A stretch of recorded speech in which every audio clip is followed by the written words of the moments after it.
Salut les amis, aujourd'hui je vais vous parler d'une petite console portable. Il va s'agir de la Game Boy Color. Comme vous les voyez dans chacune de mes vidéos, elles sont ici. Je possède la Game Boy Fat, toutes les couleurs de Game Boy Color, la Game Boy Advance SP et la Game Boy Advance. Il m'en manque deux, la Pocket et la Micro. Malheureusement la Micro coûte extrêmement cher parce que elle est rare, elle a été mal vendue à l'époque.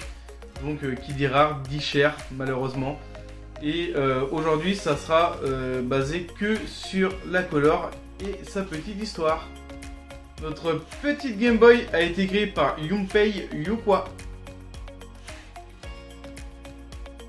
Elle a été commercialisée chez nous en Europe en 98 et sa production s'est mis fin en 2003. Elle s'est vendue à 42 millions en Europe et dans le monde entier à 118 millions. Donc c'est vraiment énorme pour une console portable. En sachant que dans les années 2000, il y a eu la PS2 de sortie et en 2001, la GameCube et la Xbox. Donc 5 ans pour une petite console portable, c'est vraiment excellent. Un catalogue de jeux immense sur cette console. Toutes les cartouches étaient spécifiques, donc on pouvait pas se tromper. On pouvait pas mettre un jeu de Game Boy Color dans une Game Boy Fat, car toutes les cartouches étaient vraiment transparentes pour la Color. Donc facile à différencier et c'était marqué dessus, là on voit pas parce que c'est transparent malheureusement, et c'est marqué Game Boy Color. Mais si vous aviez gardé votre ancienne Game Boy, vous pouvez rejouer à des jeux comme ceci. Celui-là c'est un vieux jeu qu'on m'a donné. Et les cartouches de couleur. Donc tous les jeux de l'ancienne Game Boy et de la Game Boy Color passaient dessus. Donc on avait vraiment un choix multiple sur cette console. Au niveau des accessoires, il y avait la caméra,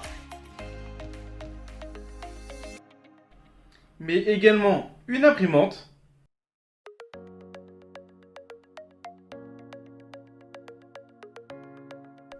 et ainsi que des lampes. J'ai également en ma possession un accessoire très utile quand vous voulez jouer dans l'ombre ou dans votre lit quand vous étiez enfant et que vous n'alliez pas vous faire griller.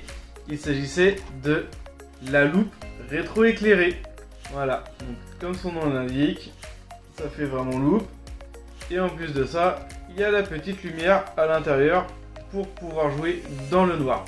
Donc vraiment très utile. Ces petits accessoires ont fait partie de notre enfance également. Donc c'est vraiment très sympa.